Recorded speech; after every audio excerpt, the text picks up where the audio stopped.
अस्सलाम वालेकुम students. Australia इस वक्त जो है ये टॉक ऑफ द टाउन बन चुकी है, क्योंकि बहुत सारा पाकिस्तानी स्टूडेंट जो है वो ये ख्वाहिश रखता है कि वो ऑस्ट्रेलिया जो है वो स्टूडेंट वीज़ा पे जाएं।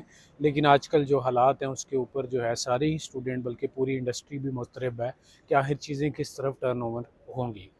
इस वीडियो को आपने ज़रा डिटेल से देखना है, क्योंकि मैंने इसमें बड़ी डिटेल से जो है चीज़ों को डिस्कस करना है। बेसिकली बैकग्राउंड क्या है। देखिए, ये जो अभी नई पॉलिसी आई है जिसका सोशल मीडिया के ऊपर और भी बहुत सी जगहों पे हर प्लेटफॉर्म के ऊपर शोर मचा हुआ है, ये बेसिकली एक कंट्री लेवल की पॉलिसी है, जैसे हर कंट्री की होती है कि वो किस हद तक जो है वो इमिग्रेंट्स को, जैसे आप पाकिस्तान में देखें कि हमारा एक चल रहा है कि अफ़गानिस्तान के जो लोग हैं हमने उन्हें यहाँ पे स्टे करवाना है नहीं करवाना है, इसी तरह ये अभी को बड़ी स्क्रूटनाइज और नैरो डाउन हो के पॉलिसी नहीं आई। अभी ये गवर्नमेंट के लेवल पे, वज़ीर आज़म के लेवल पे एक स्ट्रेटजी सामने आई है, considering their own problems. For example 23% जो है वो इंक्रीज़ आया है ऑस्ट्रेलिया की पॉपुलेशन में। तो इस तरह के हाउसिंग के इश्यूज चल रहे हैं, जॉब्स के इश्यूज चल रहे हैं। इन सारी चीज़ों को जहन में रखते हुए उनके प्राइम मिनिस्टर ने एक स्ट्रेटजी दी है। ये कोई दो तीन बातें नहीं है, तकरीबन 100 पेजेस का एक डॉक्यूमेंट है जिसके ऊपर उन्होंने हर इशू को डिस्कस किया है। कमिंग टू द पॉइंट, जो स्टूडेंट वीज़ा है उसके रिलेटेड जो है वो चीज़ें मैं आपको आगे बताता हूँ। इससे पहले हमने ये समझना है कि ऑस्ट्रेलिया ये न्यू स्ट्रेटजी जो लेके आया है, इसके पीछे पर्पज़ क्या है कि दे एज अ नेशन बिलीव कि हमारा जो इमिग्रेशन सिस्टम है वो मिस यूज़ हो रहा है। जिस पर्पज़ के लिए लोग यहाँ पे आते हैं वो सर्व नहीं होता। और मैं एज ए टीचर बार बार ये रिक्वेस्ट करता हूँ जितने स्टूडेंट्स जाते हैं कि अगर आप लोग वहाँ पे जाके अपनी स्टडी की बजाय अपने वर्क को जो है वो फोकियत देंगे, तो टाइम आता है जब वो पूरे कंट्री के लिए प्रॉब्लम बन जाता है, और उसकी एग्जांपल हमने अभी देख ली है। अब आते हैं इस चीज़ के ऊपर कि ऑस्ट्रेलिया करने क्या जा रहा है, वो चाहते क्या हैं। बेसिकली वो ये चाहते हैं कि हम सिर्फ उन स्टूडेंट्स को रिक्रूट करें जिनका ओरिजिनल या प्राइम पर्पस जो है वो स्टडी है। ऑल्दो दे अंडरस्टैंड कि यहाँ पे लोग आके काम भी करना चाहते हैं, लेकिन काम करना अगर जो सेकेंडरी ऑब्जेक्टिव है that that can make sense. लेकिन अगर आपका पर्पस ही स्टडी को बिल्कुल साइड पे करके सिर्फ और सिर्फ अर्निंग करना है, तो दे बिलीव, और ये बिल्कुल उनकी बात भी ठीक है, कि student visa route is misused. अब इस मिस यूज़ को रोकने के लिए जो नई पॉलिसीज सामने आई हैं, उनमें जो अभी अभी आप ये बात बार बार बता रहा हूँ कि याद रखें कि अभी वज़ीर आज़म लेवल के ऊपर जो है वो एक पॉलिसी आई है।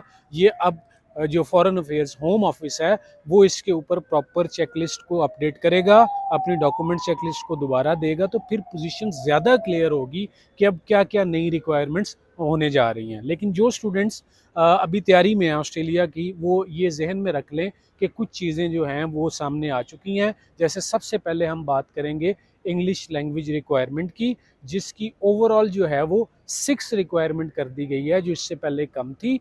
हाँ, जो लोग एलिकॉस साथ ले रहे हैं उनके लिए ये 5.5 होगी। लेकिन याद रहे कि एलिकॉस के साथ भी अगर आप अपना वीज़ा अप्लाई करते हैं तो ये एक वीक प्रोफाइल कंसीडर होगी। सो इसलिए मिनिमम ओवरऑल 6 बैंड और इक्विवेलेंट पीटी 50 स्कोर जो है वो आपको लेना मस्ट होगा। सेकंड थिंग, अब ऑस्ट्रेलिया ने एक वीज़ा इंटेग्रिटी यूनिट बनाया है। इस यूनिट का मकसद जितनी भी डॉक्यूमेंटेशन आप देते हैं उनको, जैसे आपका एक्सपीरियंस लेटर है, जैसे आपकी बैंक स्टेटमेंट है, फाइनेंशियल डॉक्यूमेंट्स हैं, ये सारी चीज़ें जो हैं वो वेरीफाई होंगी। इसके लिए बाकायदा they have use the word कि उन्होंने इन्वेस्ट किया है इस चीज़ के ऊपर कि वो एक इंटेग्रिटी यूनिट को सामने लेके आएँ जो इन चीज़ों की जांच पड़ताल करे, ताकि फेक डॉक्यूमेंटेशन को अवॉइड किया जा सके और ये रूट मिस यूज़ ना हो।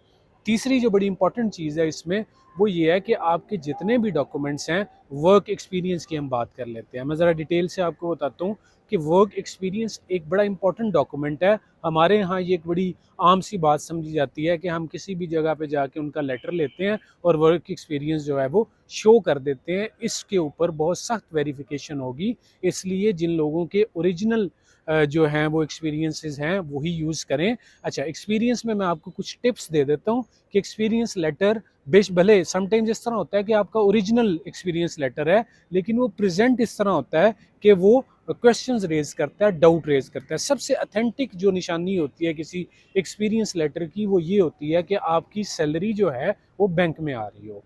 तो उसमें साफ ज़ाहिर हो जाता है कि आपको इस कंपनी ने हर महीने ये सैलरी दे रही है, तो ये एक ओरिजिनल एक्सपीरियंस लेटर है। सेकंड थिंग, आप जब भी एक्सपीरियंस लेटर लें तो ये कोशिश करें कि आप ये चेक करें कि उसके ऊपर ऑफिशियल डोमेन है।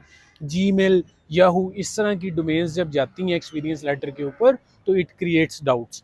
थर्ड थिंग, हमने देखा है बहुत सारे स्टूडेंट्स जब हमें भी एक्सपीरियंस लेटर प्रोवाइड करते हैं तो उसमें phone number, generally mobile numbers लिखे होते हैं, लेकिन आप वेबसाइट मेंशन करें और पीटीसीएल नंबर इज़ रिकमेंडेड, क्योंकि जितनी भी अच्छी कंपनीज हैं उनके पास ये जो है वो लैंडलाइन नंबर होता है, वो अगर मेंशन होगा तो it looks more better and credible कि आप इस तरह का एक्सपीरियंस लेटर दें रादर देन कि आप जो है वो जीमेल की आईडी है, मोबाइल नंबर लिखे हुए हैं, वेबसाइट अवेलेबल नहीं है, तो इट क्रिएट्स डाउट्स। अब सेकंड थिंग जिसमें हम फाइनेंशियल डॉक्यूमेंट्स की बात करते हैं तो सबसे पहली चीज़ जो आती है वो बैंक स्टेटमेंट है।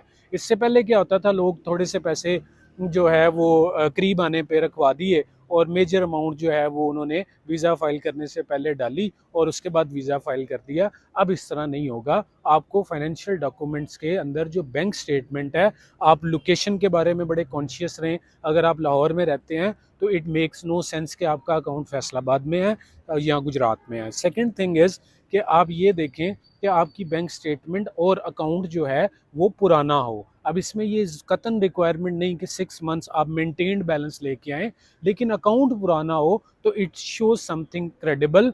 तो जितने स्टूडेंट्स अभी सोच रहे हैं कि उन्होंने ऑस्ट्रेलिया का वीज़ा अप्लाई करना है, उनसे मैं यही रिकमेंड करूंगा कि वो अभी से अपना अकाउंट जो है वो ओपन कर लें, ताकि जुलाई तक जब उनके इनटेक का टाइम आए तो उस वक्त तक अपनी वो उनका एक रीज़नेबल हद तक जो अकाउंट है वो पुराना हो चुका हो। एक और चीज़, इससे पहले बहुत सारे एजेंट की प्रैक्टिसेस थी, बल्कि अक्सर की थी, कि वो सेल डीड और इस तरह की चीज़ें सारी जो है वो लगाते थे एज फाइनेंशियल डॉक्यूमेंट्स। अब आपने इसमें एहतियात ये करनी है कि आपने जितनी भी ट्रांजैक्शंस का प्रूफ देना है, जिसे हम सोर्स ऑफ फंड्स कहते हैं, वो सारी रिफ्लेक्ट करें आपकी बैंक स्टेटमेंट में। तो फिर ये कंसिडर होगा कि ये आपकी जो फाइनेंशियल ट्रेल ऑफ मनी है ये जो है वो अथेंटिक है। इसके बाद जो सबसे इम्पोर्टेंट चीज़ है, मैं स्टूडेंट्स को, ये रिक्वायर्ड नहीं है लेकिन ये ऐड ऑन है, कि जितने भी स्टूडेंट 1 साल की फ़ीस जमा करवा सकते हैं उनको चाहिए कि वो 1 साल की फ़ीस जमा कराएं।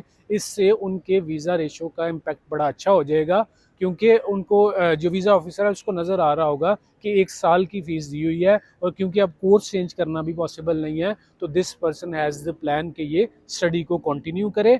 और लास्ट थिंग जो है वो ये है कि किसी भी फेक डॉक्यूमेंट को यूज़ करना जो है वो रिकमेंडेड बिल्कुल भी नहीं है, पहले भी नहीं था, लेकिन अब considering the verification those are going on, मैं आप सबको ये एडवाइस करूंगा कि जो ओरिजिनल डॉक्यूमेंट्स हैं उन्हीं को यूज़ करें, ताकि आप ना सिर्फ अपने लिए बल्कि एज अ नेशन जो दूसरे बच्चे, इस सारे जो ओरिजिनल बच्चे हैं जो वाकई में जाके पढ़ना चाहते हैं, उनके लिए भी प्रॉब्लम ना बने।